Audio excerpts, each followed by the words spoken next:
तो welcome back friends, बहुत बहुत स्वागत है आप सभी का LHP मोबाइल्स में। आज महीनों के बाद ये वीडियो रिकॉर्ड हो रही है। किसी कारणवश मैं वीडियो नहीं डाल रहा था और आज मेरे पास है ये एक लावा का Z3 और Z33 दोनों सेम बोर्ड होते हैं। ये कम्प्लीटली डेड है। अगर हम इसको चार्ज पर लगा के देखें तो ये मेरा 1 नंबर पिन है और चार्ज में लगाने तो ये कुछ भी नहीं देता है। यहाँ पर 1 नंबर पर कोई भी कनेक्टिंग या एम्पियर शो नहीं हो रहा है, जबकि केबल यहाँ पर लगा हुआ है।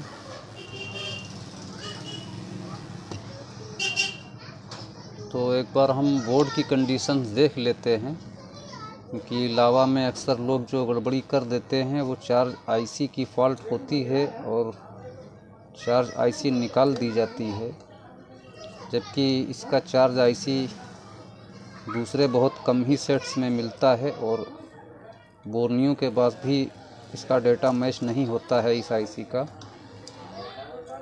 और इसकी वो आईसी निकली हुई है।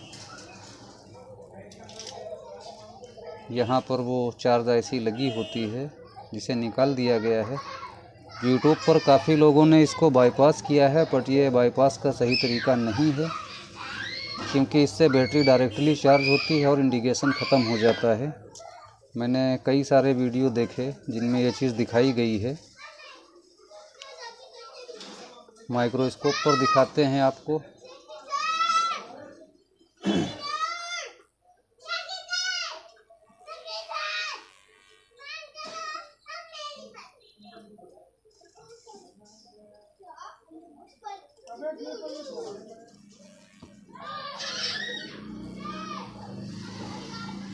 ये इसके बोर्ड की कंडीशंस है।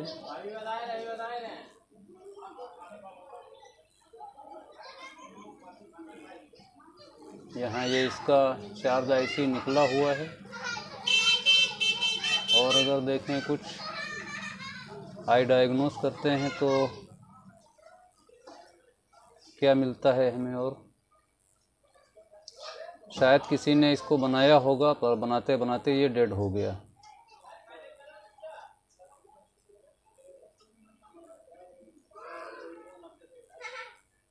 पेस्ट हर जगह लगा हुआ है, मगर कोई भी छेड़छाड़ नहीं दिख रही है। दूसरी साइड देखें तो CPU MC का पतरा निकला हुआ है। पावर आईसी के पास काम हुआ है। पावर लगा हुआ है MT 6357 CRV, क्योंकि इसके कॉइल्स वगैरह टेढ़े बेढ़े हैं और इसका पतरा निकला हुआ है, सील्ड निकली हुई है। लाइट सेक्शन की तरफ देखें तो इधर कोई भी काम नहीं हुआ है।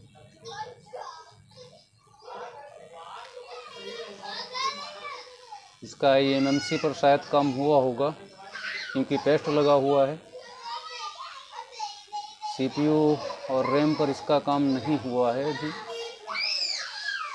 तो चलो हम एक बार चेक करते हैं कि इसकी क्या कंडीशन है, क्योंकि चार्ज आईसी निकला हुआ है तो ये चार्जर से तो ऑन नहीं होगा। हम बैटरी से ही इसको चेक करेंगे।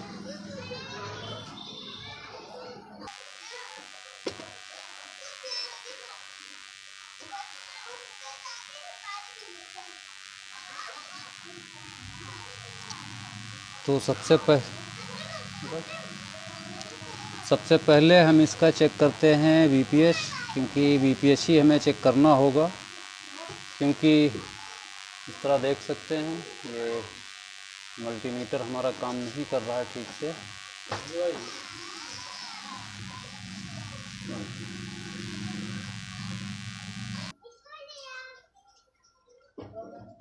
तो सबसे पहले हम इसका VPH चेक करते हैं, देखते हैं इसका VPH पर कोई शॉर्ट तो नहीं है। तो 1 2 3 4 5 केप यहाँ पर VPH के लगे हुए हैं, जो बक सेक्शंस को चलाते हैं उस लाइन में लगे होते हैं। यहाँ पर अगर देखें तो कोई भी शॉर्टिंग नहीं है। ये GR काफ़ी कम आ रही है, इतनी GR नहीं होना चाहिए, 300 से 800 के बीच होनी चाहिए। दूसरे को देखते हैं, ये भी कम है, सारे कैप पर कम ही मिलेगी, क्योंकि फर्स्ट तो इसका VPH ही शॉर्ट है। अगर प्रॉप को बदल कर देखें तो ब्लैक को हमने ग्राउंड कर दिया और रेड से चेक करते हैं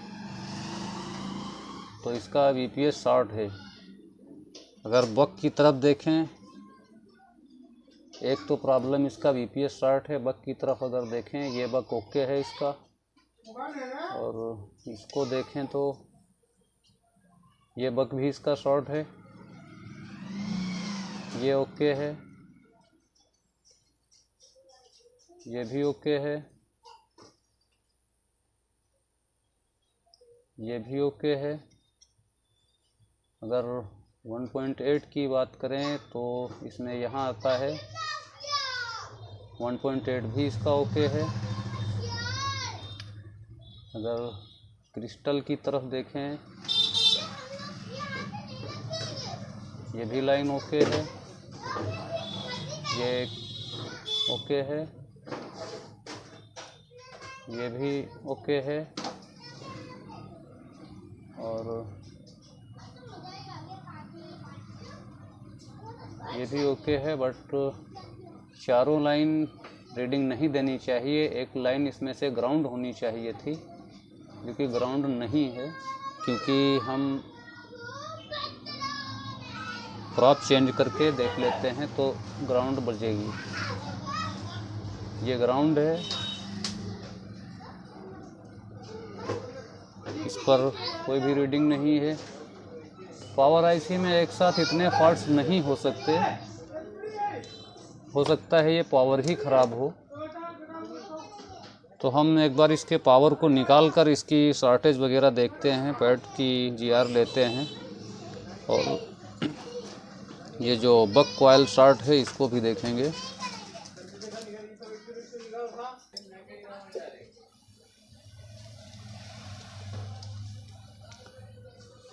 पावर को हमने निकाल लिया है। अब पैड्स को क्लीन करते हैं और फिर चेक करते हैं।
डिसोल्डर करके हमने पैड को क्लीन कर लिया है, और अब एक बार फिर से देखते हैं कि इसमें शॉर्टेज हटी या नहीं हटी।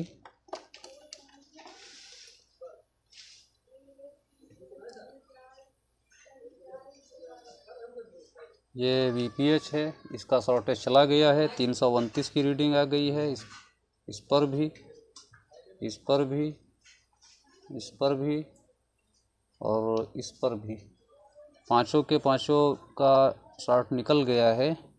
और एक ये कॉइल हमारी शॉर्ट थी जो 078 हो गई है, मतलब इसकी भी शॉर्टिंग नहीं रही है, तो इसका पावर ही ख़राब था।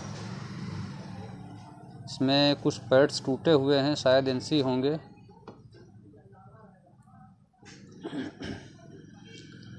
तो चलो इसका हम पावर दूसरा लगाते हैं और फिर देखते हैं इसकी क्या कंडीशंस रहती हैं।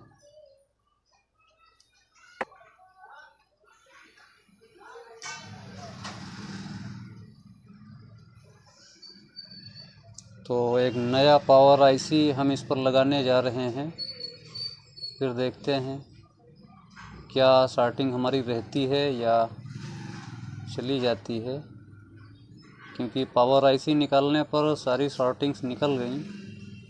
तो इससे हम अंदाज़ा लगा सकते हैं कि हमारी पावर ही शॉर्ट थी।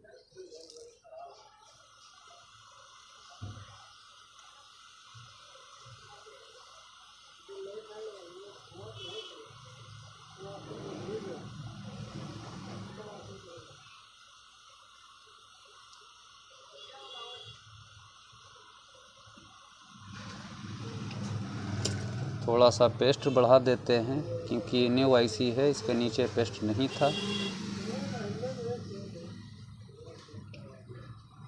अब पेस्ट लगाने के बाद हम रीहॉट करेंगे और थोड़ा आईसी को मूव कर देंगे, हिला देंगे, ताकि कोई बॉल डिस्कनेक्ट न रहे।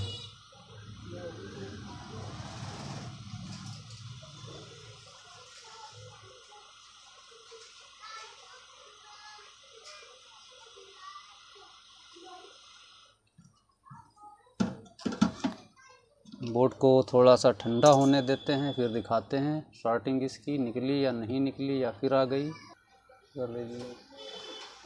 तो पावर आईसी हमने लगा ली है, दूसरी न्यू पावर आईसी, और अब हम देखते हैं माइक्रोस्कोप पर और मीटर के साथ आपको दिखाते हैं कि इसकी शॉर्टिंग गई या नहीं गई। तो ये हमारा पावर आईसी है जो कि हमने नया लगाया हुआ है। तो यहाँ पर वीपीएस शॉर्ट था, तो वीपीएस की शॉर्टिंग चली गई है। सारे कैप रीडिंग गलत दे रहे थे। ये भी सही है, ये भी सही है, ये भी सही है। इसको देखें तो ये भी सही है। और एक हमारा बक कॉइल शॉर्ट था, ये वाला। तो इसको अगर देखें 115, ये भी ओके हो गया है। और ये भी ओके है। इस कॉइल को देखें तो ये भी ओके है, और इसको देखें तो ये भी ओके है। तो चलो अब हम इसको लगाते हैं फ्रेम में और देखते हैं कि ये फ़ोन ऑन हो रहा है या नहीं हो रहा है क्योंकि इसकी शॉर्टिंग जो थी वो तो निकल चुकी है।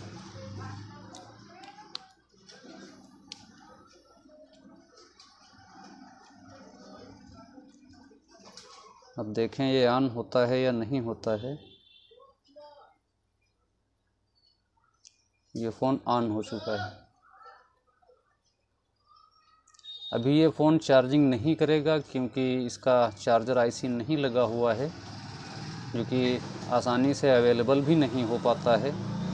क्योंकि मैंने चेक किया बोर्नियो के थ्रू, बोर्नियो में जो एक सिस्टम होता है पार्ट फाइंडर का, और पार्ट फाइंडर में भी इसका सॉल्यूशन नहीं मिला। और ना ही मैंने अभी तक इसकी कॉन्फ़िगर देखी है कि इसकी जगह पर कौन सी आईसी लगाई जा सकती है। शायद मेरे ख़्याल से तो कोई आईसी नहीं होगी, बट हो सकता है कोई हो। वीडियो काफ़ी लेट है, करीब 1 महीने से अधिक हो गया मैंने कोई भी वीडियो अपलोड नहीं की थी। कुछ वजह रही थी मेरे पास जो मैं वीडियोज़ नहीं बना रहा था। अब आपको टाइम टू टाइम या कुछ टाइम के बाद वीडियोज़ मिलती रहेंगी। शायद इसका बैटरी डिस्चार्ज होगा जो ये ऑफ हो गया। देख लेते हैं एक बार फिर से। हम इस पे बैटरी पत्ते को पकड़ लेते हैं इस तरह से। अगर ये रिस्टार्ट पर आया है तो उसकी प्रॉब्लम हम आपको अगले वीडियो में दिखाएंगे, क्योंकि और अगर ऑन होता है तब तो ठीक है, क्योंकि फ़िलहाल इसका मैटर था पावर सेक्शन का। बक कॉइल शॉर्ट और बीपीएस वगैरह सारी लाइनें शॉर्ट थी, तो इसका ये मैटर, ये अभी रिस्टार्ट पर चला गया है। तो इसमें कई चीज़ों की प्रॉब्लम हो सकती है, क्योंकि बोर्ड के साथ काफ़ी छेड़छाड़ की गई है। हो सकता है सीपीयू या रैम का भी प्रॉब्लम हो, ईएमएमसी का भी प्रॉब्लम हो सकता है। मैं ये कंफर्म नहीं कह सकता कि किस चीज़ का प्रॉब्लम होगा, बट ये रिस्टार्ट पर गया है तो प्रॉब्लम कोई भी हो सकती है। कुल मिलाकर इसका जो पावर सेक्शन का था, जिसके लिए मेरे पास आया हुआ था, तो इसका पावर सेक्शन ओके हो गया है। अब इसमें पावर की कोई भी प्रॉब्लम नहीं रही है। तो चलो मिलेंगे किसी और टाइम, किसी और वीडियो में, ऐसे ही किसी फॉल्ट के साथ। Okay, thank you. वीडियो को पूरा देखें, चैनल को सब्सक्राइब करें, शेयर ज़रूर करेगा भाइयों।